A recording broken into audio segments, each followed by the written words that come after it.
Beekeeper by Dante. Part 1, Songs of the Equinox. Many worlds in one world.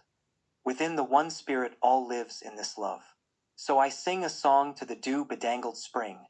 Her eyes half-opened, dripping icicles. Her tears turn into snowdrops. Ring the Easter bells. A choker of pearls encircles the hills and dawn is smothered in smog. I am a pearl catcher picking a moon from the earth's wild mollusk. The church clings to the outcrop like a snail whose green shell slips between the graves. Can I catch her essence in my mind's heart? The radiance of milk flowers? Dawn caresses the farmer and both valley and dingle blush. Aries ascends on the ecliptic. The bride is ready for Christ. There in the belfry the living heart beats 2,000 springs cannot stop it. Milk flowers worship the moon. White-bonneted witches haunt the wood. The spring equinox courts the moss-pink moon and snowdrops dissolve. The witch's light weakens as the woodlands thaw. A coven of ghosts fades. By the pond the milkmaid laves her slender arms swaying in the moonlight. Lilac-blue petals pulsate with dark violet veins. This cuckoo flower, she bathes in the milk of the moon garmented in a lacework of shadows. Beware of the milkmaid's wraith. By the pool's edge she drowns men in her song. Further afield, in the dark meadows the flocks drop their lambs freely. A donkey brays to break the stillness. Ponies shuffle in their pasture. The night is cut by a purple streak. The moon licks her wound then retreats. The hazel dormouse wakes from under her leaves. The sun shines ginger. Weaving her nest from shredded honeysuckle bark, the dormouse daydreams. She thinks on hazelnuts and hornbeams and dreams about pink kittens. She will care for her babies with the tenderness that few humans know. I praise the dormouse and the rolling song of the skylark, the whistling farmland. The clouds torn by wind, the shadowed fields that swiftly burst into green flames. Blowy rains pour from the sky, turning pastureland into mallard-filled ponds. May clads the meadow in purple orchids doused in the blood of the day. The May Queen dances in a fairy-filled forest with her pagan Christ. Taurus grunts and licks the flower moon. This bull stirs in a cloud of stars. Part 2, Songs of the Solstice. Flaming sunrays spread through bales of cloud. A liquid silence descends. Within this stillness, the harmonies of nature stir the lonely oaks. Earth slowly wakes to birdsong, the gentle hum of bees. Grass turns to tinder. Earth cracks like the creases in an old woman's face. The Earth Mother wears a frock apron of roses. Her hands are tree roots. In the crook of her arm, fox cubs wrestle in the morning sunlight. Can you make out her smile in the cleft of the cliff? She speaks through the wind. The tears of the world collect in the lichen of her eyes which shine darkly. Green irises recede into the wishing wells of her gaze. Her pupils are deep abysses which steal daylight. Prayers echo in her. Her daughter is life, her grandchildren are the day and the tranquil night. And so the solstice purrs with perpetual veritas. Eternal sweetness. Part 3, Songs of Hesperides. Castor and Pollux gallop upon summer thunder. Behold the beheaded sun butchered on the horizon's burnished blade. Earth is drenched in the blood of Gemini's twins, slain in swordplay. A metallic sky slashed in sunlight and gore. Their fight is finished. The third house stands in ruins. A palace of stars crash into the sea. Armored titans rust in the brine spray, their bodies bleached by sun rays. The longest day dies.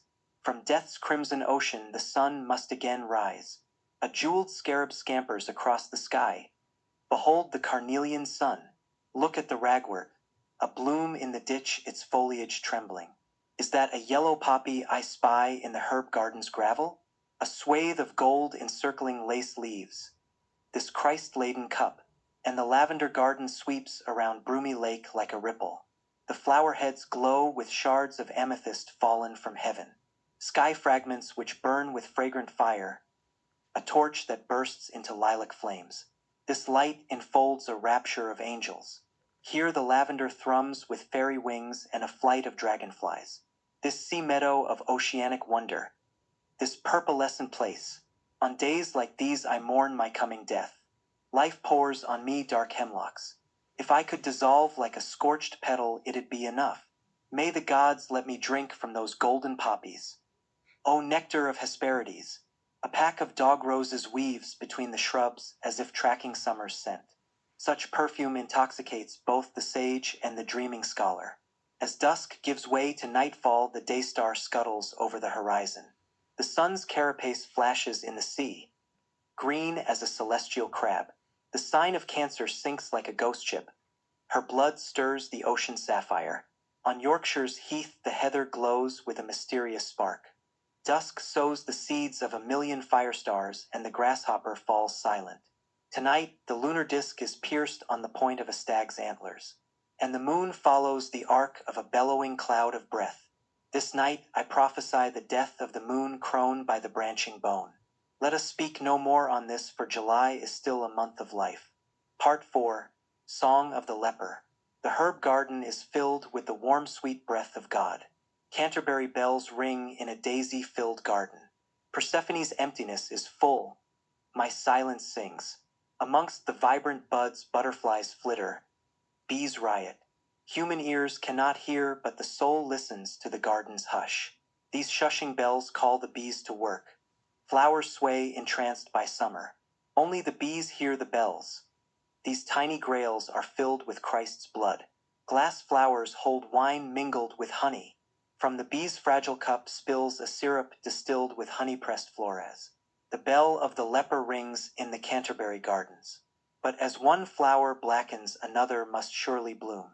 The beekeeper guards the hives of the honeybees, his face undisclosed. In the humming hive, the queen dozes upon couches of amber. The mother bee hides the secret of motherhood in golden queen cups. The beekeeper looks over his children, coaxing them with sage and smoke. Emerging from a cloud, the honey farmer removes his hat and veil. A man dressed in white flannels walks through England's Eden. This man could be God. The little animals look away, too shy to gaze upon such beauty. The day-star dies in Venus's arms, and a wistful darkness fills the garden. The beekeeper has long since departed. Silence is indomitable. In the moonlit meadow, foxes' eyes burn wild as nocturnal buttercups. Salamanders crawl out of the pond, their backs bristle with crested shadows. Summer mist caresses the waste of the land, and the ditches croak with frogs.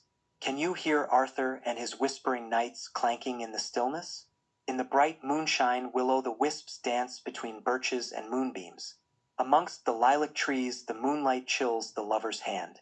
And from heaven tongues of violet flame kiss the hills of this enchanted land.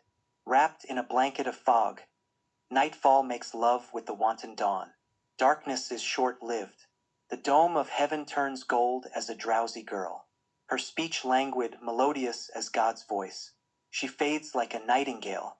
Daybreak is sleepy, lovely as a sated lover. Dawn rolls in rose petals. Summer stretches out lazy as a queen cat spreading her claws in a yawn. Part 5. Bee Song. The red roe-deer roams the fragrant forests. See the flash of her rump. But in the garden both bird and beast dissolve back into sunlight. All is now peaceful. Nothing stirs save the shadow on the sundial's clock. The crawling shadow and the musical light merge into a fountain of birds. And the sweet shadow is like a priest that guides us back into our dreams. Songbirds flutter in thorns, and the beekeeper is lost in his tranquil work. I am the meadow lark, the flower, the dancing bee, the honey farmer. I am the dormouse curled around my pink kittens, the milk that ever flows. I am the solitary beekeeper, the caretaker lost in his lonely trance. I am the ever-flowing honey from the hive of the living soul. And the wild earth sings with hymns of insects. Wherefore summer chants. O field mouse, O meadow lark, O man, O beast of the forest, O beekeeper, guardian of citadels and of black fruit. And the wild earth sings, and the days pass by like streams of living honey, and the wild earth sings. A swift sweeps over the poet's head. Her sickle-shaped wing mows the grass. Like a half-forgotten poem, she flies between his flowering verse. The swift darts into her hive-shaped home. Mystery settles in the dark mud of the soul. Lo, the honeysuckle sleeps. Divinity roosts in the sighing eaves. God murmurs in the creaking timbers of the beekeeper's cottage, and in the poet's heart too.